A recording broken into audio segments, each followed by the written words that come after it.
Injuries. Let's talk about them. I got myself another one. And today we're going to talk about literally the only mindset that you need when it comes to navigating injuries, dealing with them, healing them. This is going to make your life so much better while you're in a slowed down state and allowing your body to heal. Because really, more than the physical aspect, it is a mental game. You're going to not hate your life, at least not as much, while you're going through this perhaps challenging time. It doesn't have to be challenging. It's only our mind that makes it so. Recently, I sprained my knee, which is just yet another injury on my list of the ones that I've accrued over my life. I'm also still dealing with an abdominal fascial tear from deadlifting too much weight and too many reps, as one does. Prior to that, it had been about 3 solid years since I've had my last major injury, which is when I was skateboarding. So between 3 and 4 years ago, within that 12-month period, I suffered a torn bicep, a sprained ankle, and I broke my left arm twice within 11 months. When I was 5, I had also broken my left arm the initial time. And I've also had tendonitis in both of my arms, all the way up from my wrist up to my biceps. What else have I had happen to me? I fractured both of the heels of my feet at the same time when I was 19. I have 4 scars on my face and my head alone. 1, 2, 3, 4 from a variety of things. I think that's it. Oh yeah, I've sprained my pinky toe, cracked my knee, and besides countless other nicks, bumps, and bruises over the years, I've also had to deal psychologically and physically with acne for 15 years back in the day that became really bad and cystic, unfortunately, as well as a decade-long stint with SIBO, which is small intestinal bacterial overgrowth.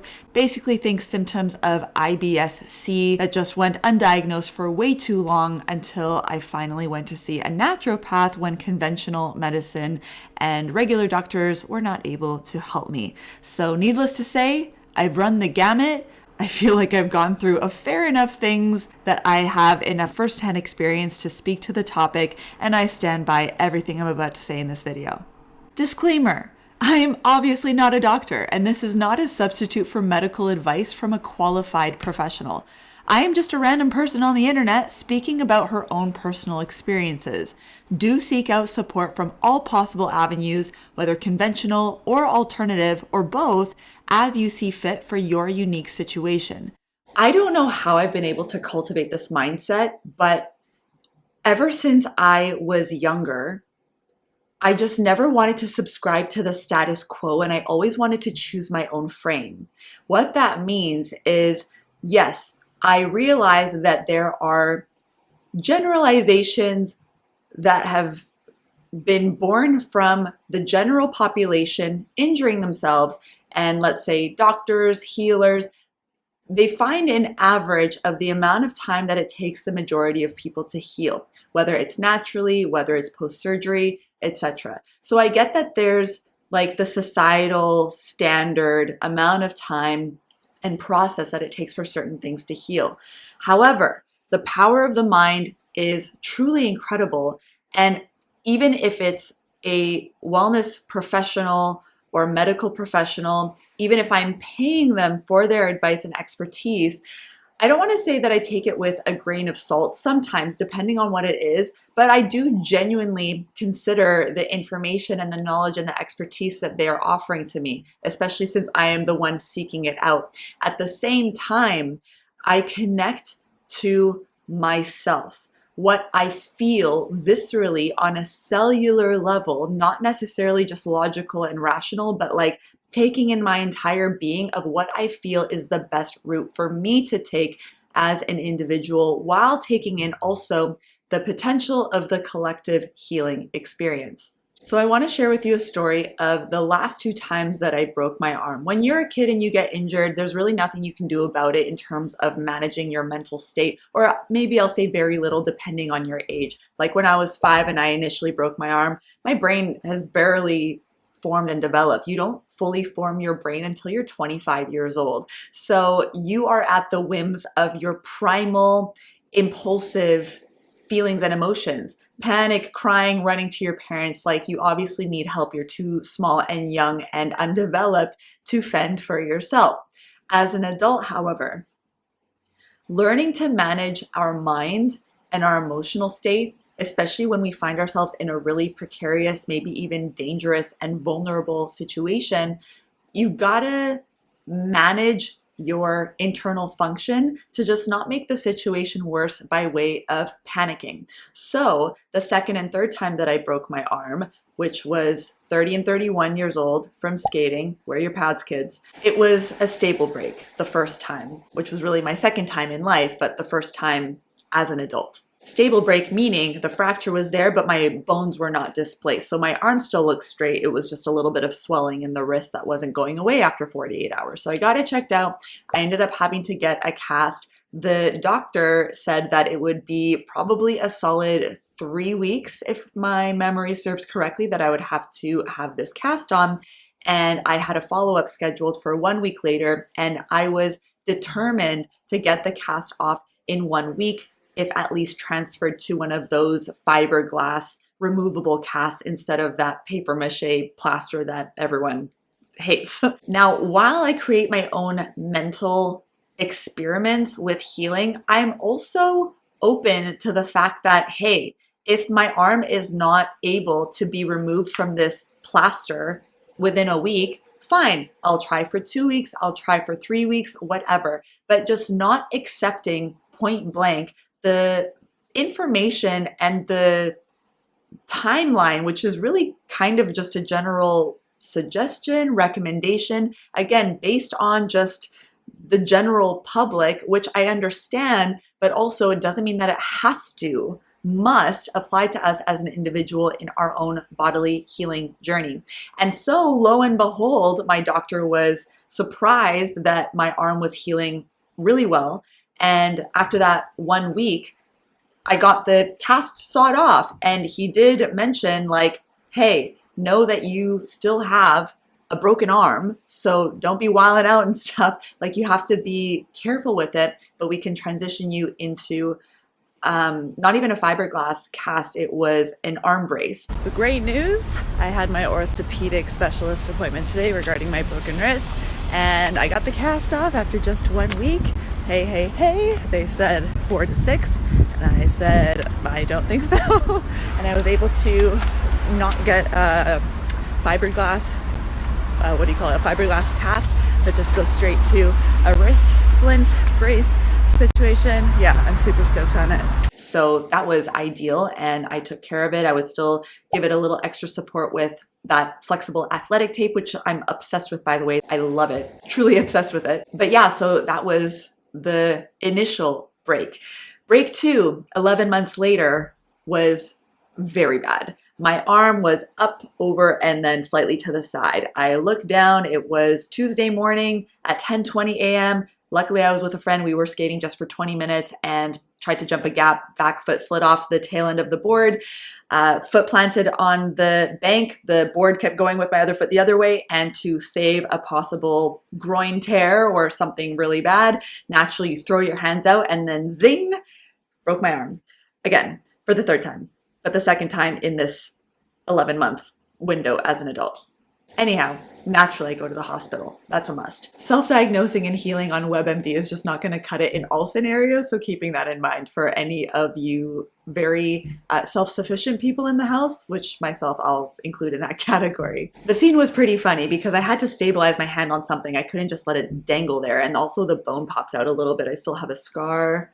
I don't know if you'll be able to see it, but it's just right there. Luckily, it missed my new tattoo I'd just gotten 2 weeks prior. So as I was getting into her car from the skate park, I pulled out from my backpack Brendan Burchard's motivation manifesto that I was reading for the second time at the time. And so I was just in like my baggy pants, my backwards hat, high performance coach motivation manifesto, and just balancing my mangled wrist basically on this just for some stability as we were driving and everything. So it was quite the picture. So context is important because while I'm a big proponent of self-healing and alternative healing as well in terms of naturopathic medicine, meditation, mindset, things like that, and just self-rehabilitation, there's also a time and place where you know you need the help of modern Western medicine and professionals. So as I go to the hospital, they brilliantly manually reset my hand so it's straight. And then I wake up from my ketamine induced anesthesia and I wake up in a cast. Afterwards, as I'm checking with the doctor, he says that I will likely need surgery. Obviously, no one wants to hear that, but to me, I am not the immediate, yes, of course, doctor says I need surgery, then I need surgery. It's like, think for yourself. Take their suggestion and professional advice into serious contemplation. However, don't just jump at the bit and accept that as your fate, because it doesn't have to necessarily be your fate. So I go home once again in the big paper mache plaster cast. I'm living my life. Arm definitely feels a little bit loose in there, but the worst is behind me, right? And one day, about a week and a half into this second break, I'm driving and I suddenly jerked the car a little bit as I was coming to a bit of a quick stop with the driver in front of me having hit the brakes. And I jerked my arm and I just started like, gah, such a sharp, searing pain. And I knew that my bones had moved a little bit from that sudden jerking movement. I knew something had shifted because it hurt like a bitch. So I go back to the doctor for the follow-up appointment. I explain what happened and I get the scan once again that showed that my bones did indeed get slightly displaced. And so they sawed a part of the cast open so they could put a wedge, just this wedge shape plaster-like material, to push against the bone that had gotten displaced and press it back into place essentially. So it was kind of like a wedge in the cast pushing against the bone. Didn't feel great, wasn't the worst. It was what it was. I'm like, I will take it if it's gonna allow me to skirt surgery and get this thing straight. So the cast, because of the saw and the wedge, and then I had to have my arm in a slightly curved position. So that looked really sexy, as you can imagine, just this like lobster claw cast walking around. But hey, you do what you gotta do, better than getting yourself sliced open. As I'm leaving this second appointment, my doctor again asserts that he really insists that I will need surgery. I tell him that I am meditating on it literally, no exaggeration, 1 hour every single day minimum. I am envisioning my bones fusing together. This is what I did with that initial stable break the year prior or 11 months prior. And that I was wanting to see what I could do within the time frame before it was necessary to really decide yes surgery or no surgery. Keep in mind that every additional day that passes by that you are opting to not have surgery and seeing how your bones heal, your bones are starting to fuse together. Your body is already undergoing a healing process. And there would come a time, the longer you wait, that they would have to potentially re-break the bones in order to replace them in a straight position in surgery. So I asked the doctor, like, give me 1 more week and then we can say yay or nay for the surgery. But I felt it in me. It's one of those things that may sound absurd to the average person, but no one can tell you what's right for you. And I've also been following Dr. Joe Dispenza's work for 10 years at that point. Or no, it's 11 years now. So I think 8 years. Anyhow, I'm getting caught up in the numbers. It was 8 years at that point. Dr. Joe's story of how he got started in this work is pretty incredible. Here's a 60-second clip, plus another 2-minute clip towards the end. So be sure to stick around and catch that. But this clip is from his interview with Stephen Bartlett from the YouTube podcast series, Diary of a CEO. Check it out. I mean, I got run over by a truck in a triathlon in 1986 in Palm Springs, California. And I broke 6 vertebrae in my spine. And I had bone fragments on my spinal cord, and I had the neural arch of T8 compressing on the cord. So the typical prognosis for that, is Harrington rod surgery. They put these long stainless steel rods in your spine. So in my case, it would be from the base of my neck to the base of my spine, stabilize the entire spine. And I just had 4 opinions from 4 of the leading surgeons in Southern California, and I was in my 20s, and I just couldn't imagine myself living on, addictive medications or not being able to do whatever I love to do physically. So I decided not to have the surgery. I just went against the opinions of the experts, and I just thought maybe there's a way that my mind could heal my body. And so that started my journey, and somehow it worked. So I've been spending the rest of my life studying that. I know people have healed through their own mental and emotional faculties, through meditation, through creating an internal event, that when your brain and your body are coherent with one another, meaning they're in an orderly, rhythmic state, and your mental intention matches your feeling, emotional state within your body, and they are harmonious with one another, your brain and your body cannot tell the difference between an internal event that is made to feel real versus something on your external plane in your three-dimensional environment that is actually unfolding in front of you. So if it's real to you, it's real outside of you. And this is actually biologically measurable, which is almost unbelievable, except it's believable because it's actually measurable and true. Super quick, today's video is brought to you by your favorite sponsor, yours truly. This is for you, the spiritually inclined who has a deep knowing that there's so much more to reality than meets the eye. You don't subscribe to baseline sofa metaphysics. You know that achieving anything in life takes 3D effort and action, not just sitting around and waiting for things to happen. You know that mystical experiences and manifestation are possible with proper energetic alignment. You want to know concretely how to match your frequency so it resonates with the circumstances and events and opportunities that you desire. You are smart and creative and want to be taken seriously. Ultimately, you want options for your life because you've been working hard, and by now you deserve to have that, don't you? If this is speaking to you, this found you for a reason. Consider this your exclusive invite to check out my signature online program, Zen High Performance Method. And if you want a teaser of what you can expect in the program, I created a free masterclass just for you on the 4 energetic keys to supercharge your goals and manifestations, specifically for spiritual entrepreneurs, wellness professionals, and holistic practitioners to help you smash through subconscious blocks, create a new reality for yourself, and stop being your own worst enemy. Everything you need is in the description below, and I'm excited to see just what you create. Now back to the video. To bring it back, I asked the doctor for 1 more week.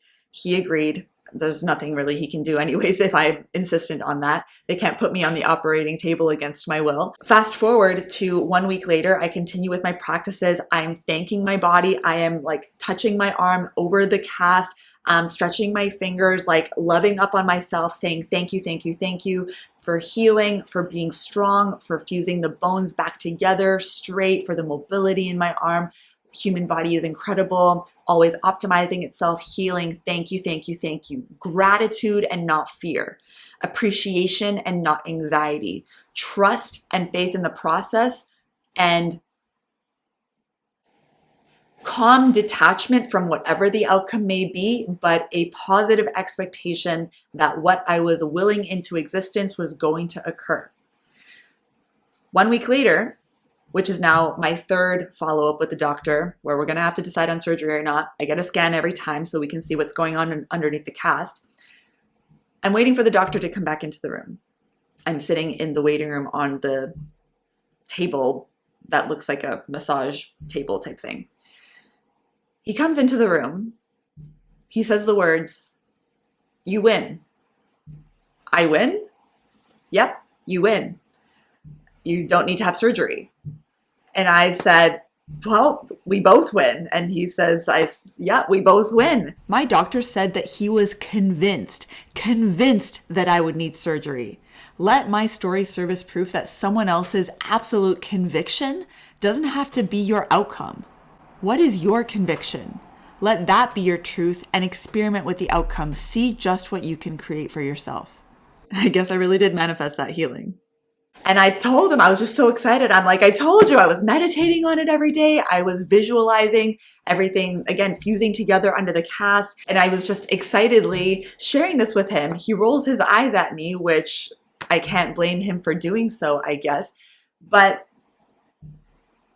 I am not an anomaly in this situation. While this may not be the natural order of people's behavior when fear is involved, like I get it. It's fucking scary. When I first had the break and I was waiting to go into the operating room to have my arm manually reset, so they didn't have to like cut anything open.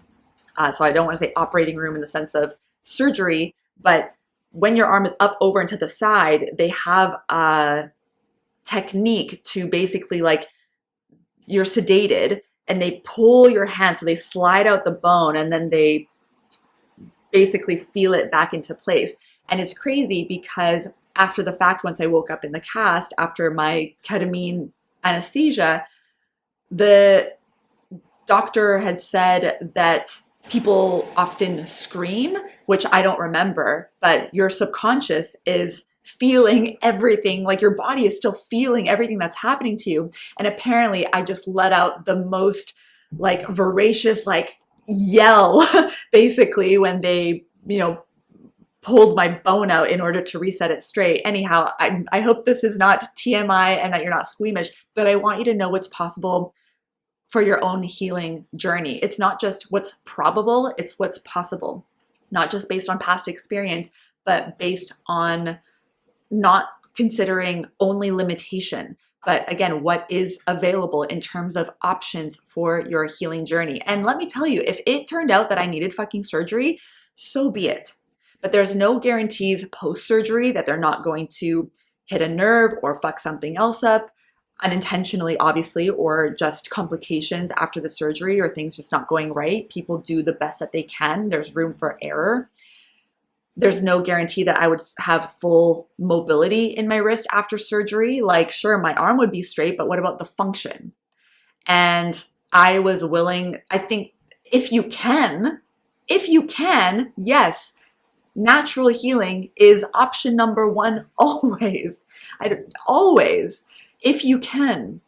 Or even if you have to have surgery, pair that with natural healing modalities. It doesn't have to be just Western, modern medicine, Eastern, holistic practices, or whatever else is going on in the world in terms of wellness. Like, use all of it to your advantage. Here's a recommended list of books that I could not suggest that you read more if you are into this material and you want to dive deeper into mind-body connection and healing. These are all must-reads. Feel free to take a screenshot if that's helpful, and all the links to get the books are below. Bringing us back to present moment, choosing your frame. I was having a conversation with one of my lovely students at the club yesterday, and we were just talking about mindset in terms of injuries, and she asked me if I knew how long the healing process was going to take. I'm like, I don't know. Like, thankfully, I can walk, I can put pressure on it, I can balance on it, so it's not swollen, it's not bruised, even though I had 2 pops in my outer knee ligament, so not great, but it didn't hurt. Strange, right? So I definitely overstretched it, possible minor tear, but clearly not the worst thing that could possibly happen. So external rotation in the knee is a no-go right now, but that's okay. Focusing on what you can do and what you cannot do. So choosing your frame, when she mentioned that she had a previous, I think she said either MCL or meniscus, her knee injury took about 1.5 years to completely heal. And I just don't automatically accept that as my timeline. There's nothing wrong, but that was her timeline or the timeline of someone else, whether it's 6 months or 2 years, whatever. And of course, there's different grades and severities of injuries. But regardless of what anyone says to me or what I read on the internet or whatever medical professional I consult and even pay for their services for, I use that as just data, just additional information, and then I don't approach it with fear. It's hardly an annoyance. It is holding me back like 1% of an iota. More than anything, it's just an inconvenience at best. Even when I broke my arm in a cast, I was still teaching yoga full time. Like, okay, I can't do a hand plank. I will do a forearm plank. I can't do downward facing dog. I'll just lift the arm and do like a 3-legged downward dog. There's still so much that I can do. I am aware of what is a no-go for me right now. I was working on my handstands. That's definitely going to have to be pause because I kick out and always land on my left leg, which is not a smart idea. You can be aware of what's not a good idea right now. You can be aware that you need to slow your roll right now. But there is still so much within my availability and my accessibility that I'm able to do, even with having such a physical and athletic full-time profession for my service-based business of teaching yoga. I'm not allowing this to slow me down. As I'm coming up to my 9-year teaching anniversary at the end of January 2025, so knocking on a decade's door, which is pretty wild and exciting.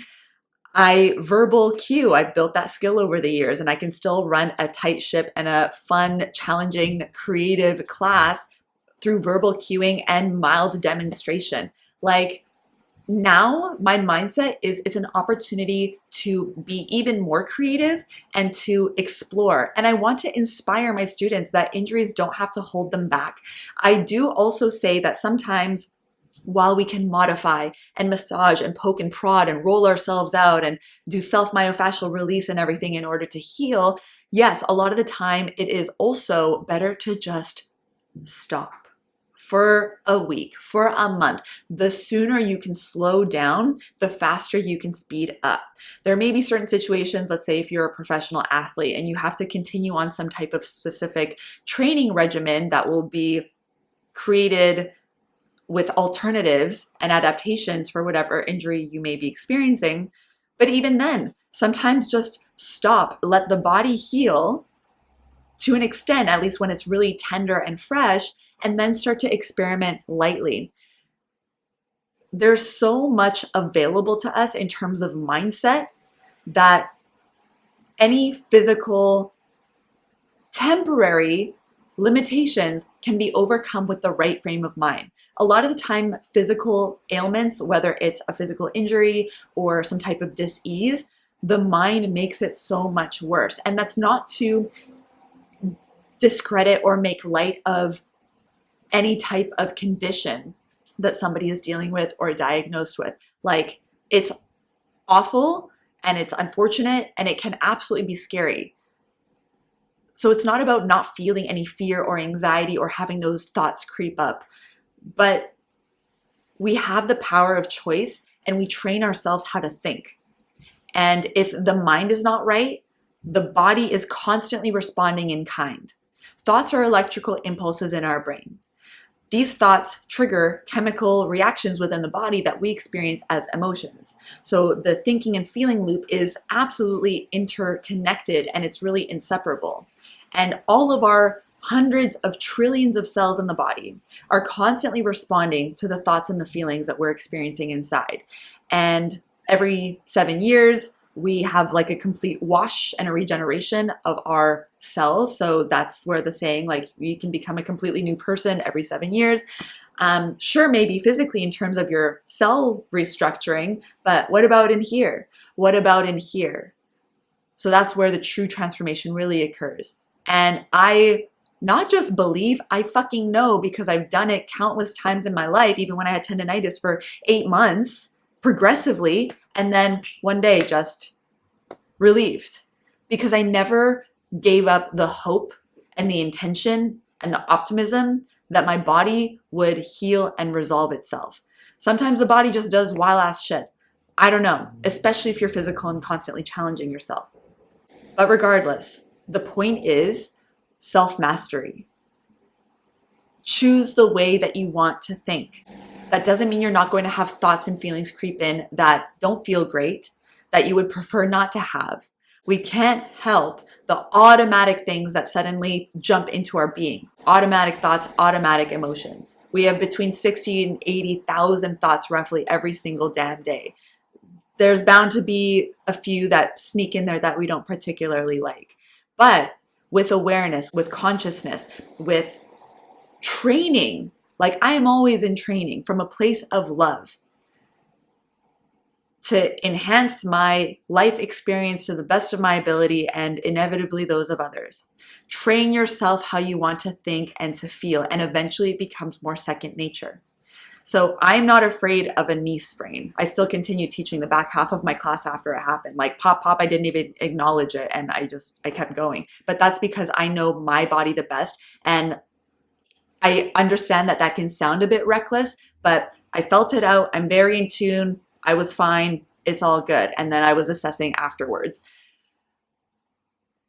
But without that self-awareness and that practice, when something comes about and we just kind of go into hermit mode and think that we are now identifying with this injury, like it's kind of made its mark on us. Like, no, absolutely fucking not. Absolutely not. And I intend to get stronger after my injury versus than before, to the best of my ability. So I've broken this arm 3 times now. I can do single arm planks, push-ups, handstands. I can weight bear on it. Yes, it's not quite as strong as my right arm after taking 3 hits in, at that time, 31 years of life. But the human body is incredible. It is constantly working to optimize itself the same way that you get a cut, a scratch, a bruise, that you don't even have to consciously will your body to go into its natural, innate healing processes. The same thing with larger injuries and unwellness and disease. Your body wants to heal. So if you can get your mind on board as best as you can, I know sometimes it's going to be challenging, but just don't give up. Don't stop trying, and don't give in just because someone else, whether they're a doctor, a healer, or your friend or your parent or whoever, or some subreddit on the fucking internet or WebMD, going down that rabbit hole of self-diagnosis. Just take care. Think healing thoughts, feel healing feelings, meditate on it. It's an efficient way to shift your brainwave state and bring more coherence and order between your brain and your body. You might just witness your own miracles. So if this is interesting to you, fascinating to you, let me know in the comments below. Have you self-healed any major injury, skirted surgery, or had maybe some medical or wellness professional tell you one thing where you were able to experience something else? I'd love to hear your story if you have one to share on the topic, and leave it all down below. If you are curious and going a little bit deeper into self-mastery, I've got a bunch of links for my online course, Zen High Performance Method. You can book a call with me down below. Check it all out. If you are into this video, like my video and subscribe to my channel. Thanks. Bye.